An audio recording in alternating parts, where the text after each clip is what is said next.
Hello, we are going to do another super quick idea, doodling with watercolours. I'm not going to use any pencils or anything like that. I'm just going to kind of just dive straight in because life is slightly chaotic and I've had to do quite a bit of pre-recording because I'm spending a few days in the south of France with my husband. So that's really nice. Anyway, we are going to dive in with some of these colours.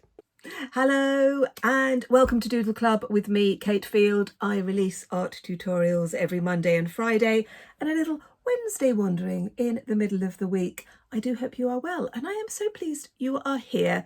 This is going to be quite a quick one. We're just going to be using watercolours, but you could do this with colouring pencils or felt tip pens or anything you have at hand. Are you ready? Let's go.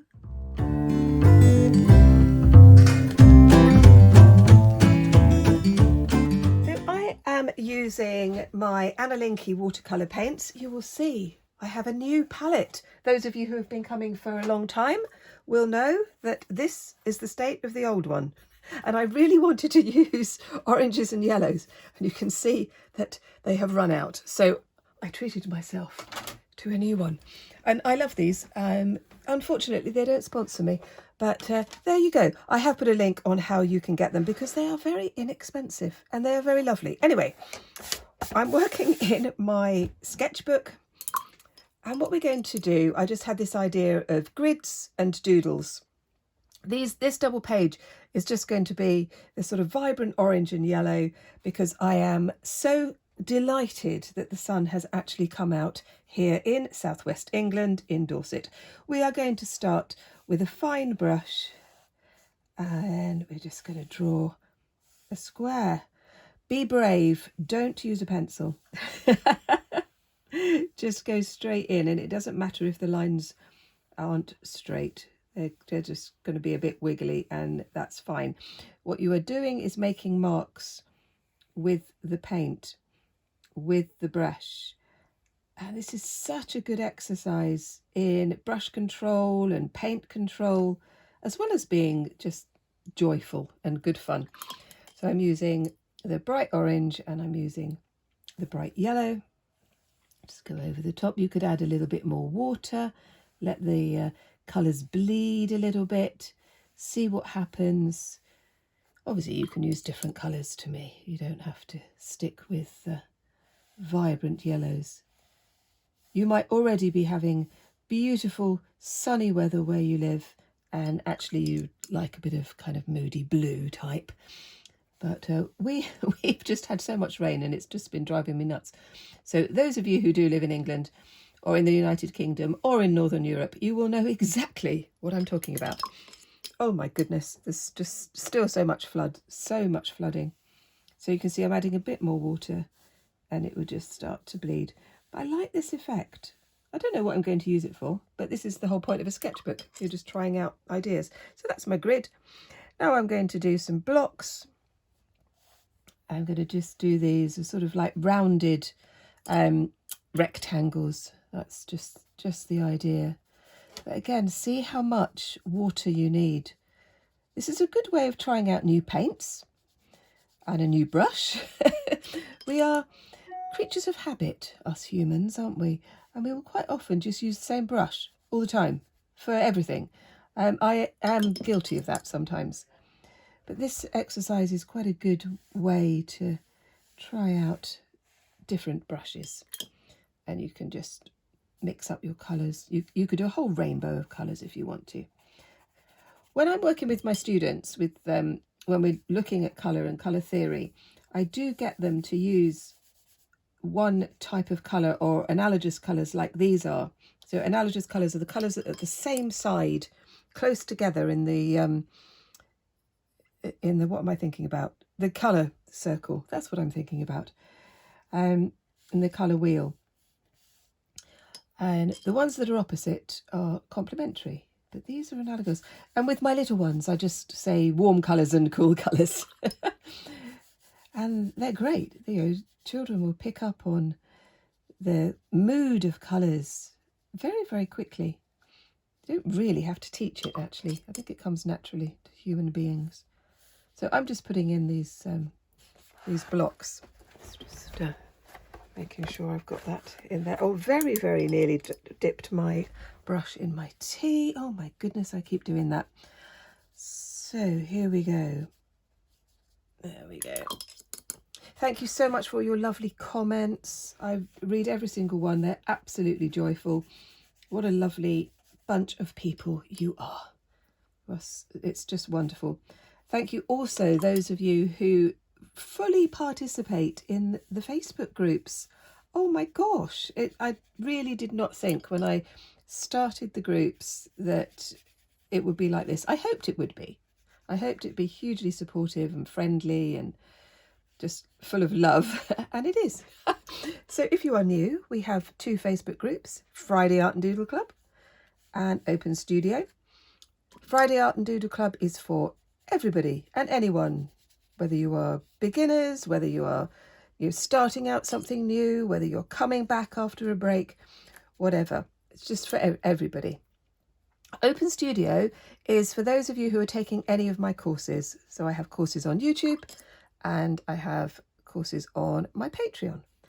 So thank you very much for those of you who've come over to Patreon as well. That's turning into a really nice community.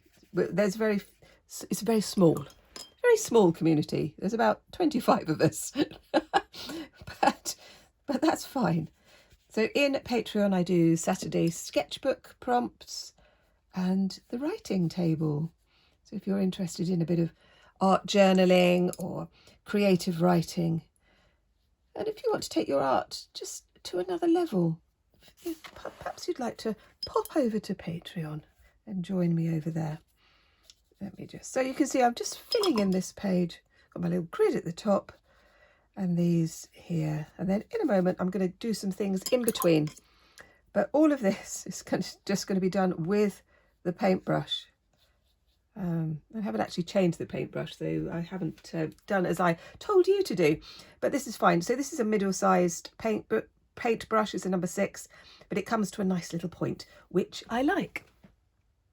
Well, while I was doing these ones, this page was drying because I wanted to have this quite dry, these pieces, because what I'm going to do now, I'm still using the same colours, and I'm now going to do some lines over the top of what I've just done.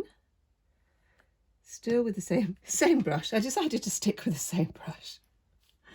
And I'm just putting in some grids like this, some lines across the colours, and just creating these sorts of patterns.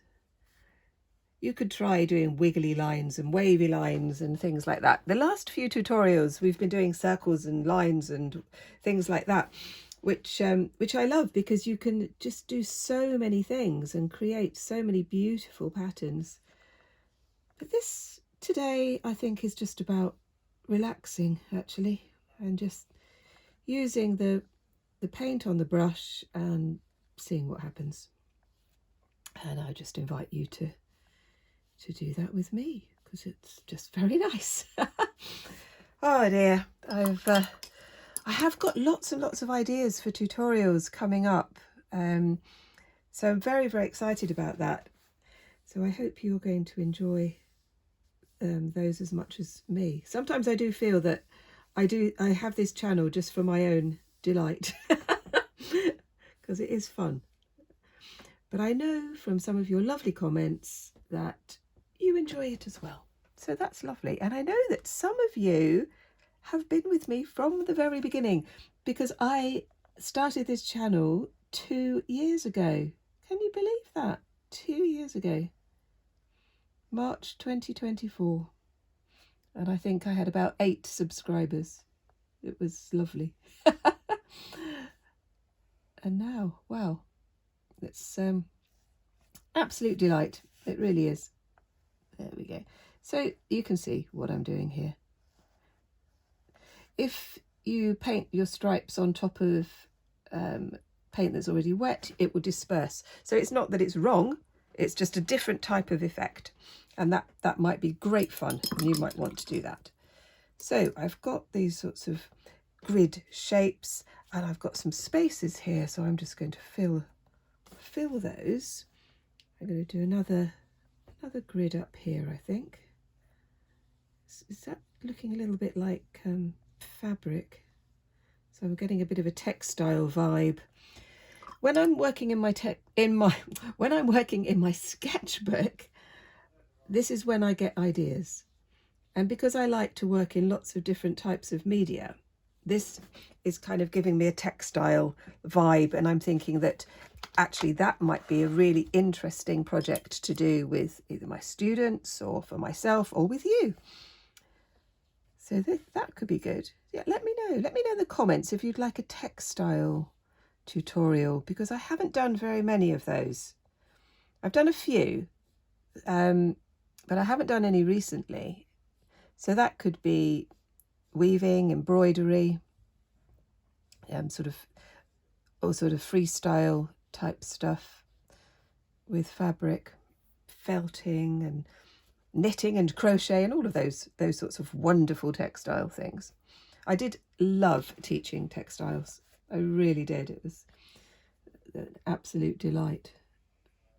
I did costume design and set design, and we did a lot of fabric. I also did fine art textiles as well, which was lovely. But I did teach all of my students how to sew, how to embroider, how to weave, knit and crochet. so that was fun. So you can see what I'm doing here. I'm just filling my double page. I'm just enjoying myself, having a chat with you, and just putting the paint onto the page.